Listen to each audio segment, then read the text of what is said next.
Hello नमस्कार तपाईहरुलाई स्वागत छ फेरि पनि मेरो च्यानलमा। आज हामी बात गर्न गइरहेका छौं गिनी फाउलको बारेमा। यो एउटा तित्राको प्रजाति हो र यो अफ्रिकाबाट बिलोङ गर्छ एक्चुअली। यसको 4टा प्रजाति हुन्छ, 4वटा विभिन्न प्रजाति छ तर आज हामी बात गर्न गइरहेका छौं न्युमिडा, जसको साइन्टिफिक नेम न्युमिडा हो र यसलाई अंग्रेजीमा भन्ने गर्छ हेल्मेटेड गिनी फाउल। र यो जो गिनी फाउल हुन्छ यो एउटा चराको बर्डको एउटा प्रजाति हो जो जंगलमा पाइन्छ। जंगली हो खास एक्ज्याक्टली। कुखुराले जस्तै यसले पनि अण्डा दिने गर्छ। अण्डामा के फरक हुन्छ भन्दाखेरि कुखुराको जुन अण्डाको शेप हुन्छ ओभल शेप, गिनी फाउलको चाहिँ ओभलै हुन्छ तर एकपट्टि चाहिँ अलिक बेसी नै पोइन्टेड हुन्छ। र अर्को के हो भन्दाखेरि यसको अण्डाको जुन त्यो बाहिरको सेल हुन्छ, गिनी फाउलको अण्डाको सेल कम्पेयर टु चिकनको अण्डाको जुन सेल एग सेल हुन्छ, गिनी फाउलको चाहिँ अलिक हार्ड हुन्छ। फुटाउनको लागि जतिको अण्डा कुखुराको अण्डा जतिको डेलिकेट हुन्छ त्यतिको डेलिकेट चाहिँ गिनी फाउलको अण्डा हुँदैन। तर दुईटै खान मिल्छ। गिनी फाउलको जसरी कुखुराको हामी खान्छौं त्यसरी गिनी फाउलको अण्डा पनि हामीले खान सक्छ। तर एउटा कुरा के हो भन्दाखेरि कुखुरा र यसमा फरक चाहिँ के छ भन्दाखेरि यसले जस्तै कुखुराको कुरा गर्नुपर्ने हो भने कुखुराले सालभरि अण्डा दिन्छ। अब बीचमा ओथ्रा बस्यो भने त्यसले अण्डा दिँदैन, नत्र भने अण्डा दिएको दिएकै गर्छ। तर यो गिनी फाउलको चाहिँ के हो भन्दाखेरि उनीहरुको एउटा सिजनल एग लेयर्सहरु होइन, सिजनमा मात्र दिन्छ। त्यो सिजन चाहिँ कहिले पर्छ भन्दाखेरि मार्चदेखि सुरु हुन्छ र अक्टोबरसम्म, त्यो भित्र मात्रै यसले चाहिँ अण्डा दिने गर्छ। र यो अण्डा उनीहरुले जुन पारेको हुन्छ, प्राय जसले फार्मिङ गर्छ गिनी फाउलको, उनीहरुले के गर्छ भन्दाखेरि त्यो अण्डा जस्तै गिनी फाउल एउटा is not a good mother, राम्रो उनीहरुले चल्लाको हेरचाह गर्दैन। अण्डालाई राम्रोसितले उनीहरुले जुन दिनुपर्ने ताप त्यो दिइरहँदैन र अलिकति फेलियर बेसी हुन्छ उनीहरुको अण्डामा। तर त्यो नहोस् भनेर चाहिँ फार्मर्सहरुले चाहिँ त्यसलाई कि त इन्क्युबेटरमा हाल्छ या त कुखुरालाई दिन्छ। कुखुरा बिकज कुखुरा चाहिँ उनीहरु एकदम राम्रो मदर हुन्छ। अनि यसको चाहिँ इन्क्युबेसन पिरियड अगर उसको चल्ला निस्किने समय चाहिँ कति हुन्छ भन्दाखेरि कुखुराको त 21 दिन हो, 21 डेज, तर व्हेरेज गिनी फाउलको चाहिँ 28 दिन लाग्छ। हाँसको, टर्कीको, गिनी फाउलको एउटै हुन्छ 28 दिन भनौं। र मैले पनि एउटा पेयर अहिले भर्खरै मैले हालैमा लिएर आए, यो मेरो फार्ममा मैले इन्ट्रोड्युस गराए। तर मलाई के थियो च्यालेन्ज भन्दाखेरि अब मेरो यो गिनी फाउल एउटा पेयर छ, भाले अनि पोथी थियो। यसलाई मेरो कुखुराहरुसँग कसरी इन्ट्रोड्युस गराउने? मेरो कुखुरा मैले भन्नुपर्यो भने कसरी राखेको छु भन्दाखेरि एकपट्टि चाहिँ मेरो ठुलठुलो अण्डा पार्ने पोथी र ठुलठुलो भालेहरु चाहिँ मैले एकपट्टि राखेको छु।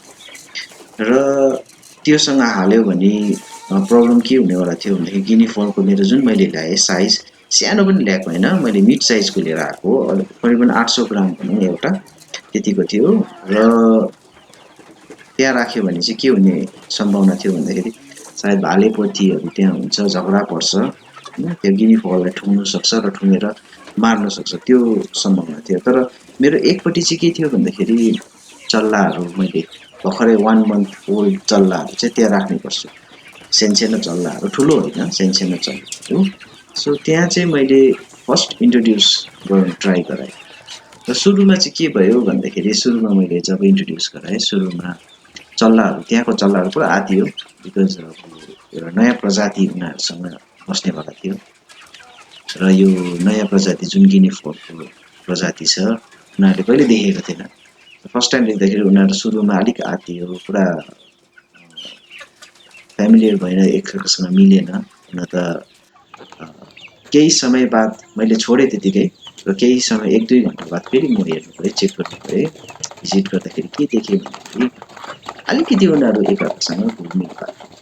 गिनी फाउल चाहिँ कस्तो चरा रहेछ भन्दाखेरि बर्ड रहेछ भन्दाखेरि उनीहरु डराउँदैन रहेछ।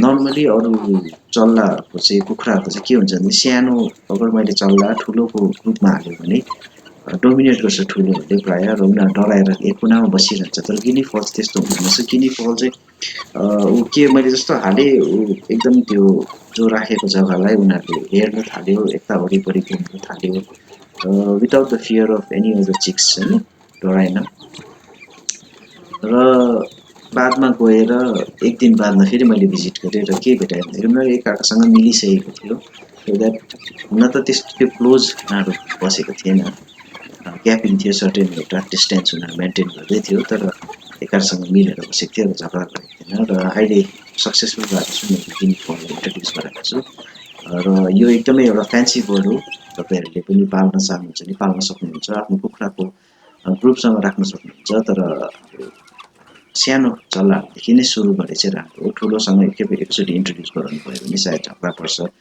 ठुङ्छ गिनी फल अलिक लाटा लाटा खालको हुन्छ र त्यसलाई सायद मार्न पनि सक्छ त्यही कारण तपाईँहरू सायद इन्ट्रेस्टेड हुनुहुन्छ भने यो गिनी फल पाल्नु एउटा फ्यान्सी बर्ड हो तपाईँको एउटा फार्ममा एउटा नयाँ कलेक्सन हुन्छ जसरी मैले अब एउटा नयाँ कलेक्सन ल्याएको छु एकदमै म खुसी छु मैले एउटा नयाँ कलेक्सन ल्याएको छु सो तपाईँहरूले पनि पाल्नुहोस् इन्ट्रेस्टेड मान्छेहरूले पाल्नुहोस् यो एकदमै कुखुरालाई पाल्नु जस्तै बराबर छ यसलाई पाल्नु कुनै साह्रो छैन कुखुरालाई जसरी चारो खान्छ त्यसरी तपाईँले चारो दिनु विशेष गरी गिनी फलहरू चाहिँ they are more interested in green leaves green प्लान्ट्सहरूमा जस्तै कोपीको पत्ताहरू भयो बन्दकोपीहरू भयो होइन र इस्कुसको पत्ताहरू भयो के हुन्छ ग्रिन लिभ्सहरू तपाईँले दिनुभयो भने चाहिँ पुरा इन्ट्रेस्टेड हुन्छ चारो त नर्मली अब फार्मबाट किन्नु भएको छ भने त्यो पोल्ट्री चारो खाइहाल्छ तर पोल्ट्री चारो नदिएर चाहिँ उनीहरूले त्यसै ग्रिन लिभ्सहरू भातहरू मकै च्याक्रा सबै दिनु थाल्नुभयो त्यसरी ह्याबिट भयो भने चाहिँ सजिलो हुन्छ सो अल द बेस्ट तपाईँहरूले अगर चाहनुहुन्छ भने अन्त केही इन्फर्मेसन तपाईँहरूलाई पनि अगर चाहियो हेल्प चाहियो मेरो तर्फबाट भने please do comment in this video र म तपाईँहरूलाई I am always ready to help you र यस्तै नयाँ भिडियोजहरू अगर हेर्न चाहनुहुन्छ भने सब्सक्राइब गर्नुहोस् र बेल आइकनलाई पनि क्लिक गर्नुहोस् सो द्याट नयाँ एभ्री टाइम नयाँ भिडियो आउँदाखेरि तपाईँहरूले नोटिफिकेसन पाउनुहुनेछ सो त्यो भिडियो सायद इन्ट्रेस्टिङ पक्कै म इन्ट्रेस्टिङ बनाउन I will try my best next time जब म तपाईँलाई अब यसको नेक्स्ट भर्जन चाहिँ यो भिडियोको के बनाउँछु भन्दाखेरि गिनी फलले जब अन्डा दिन्छ त्यो अन्डा दिएपछि तपाईँलाई म देखाउँछु कि यो गिनी फलको अन्डा र कुखुराको अन्डाहरूमा के फरक हुन्छ कस्तो हुन्छ म तपाईँलाई त्यसबारेमा फेरि नेक्स्ट भिडियोमा बताउनेछु thank you for watching this video have a nice day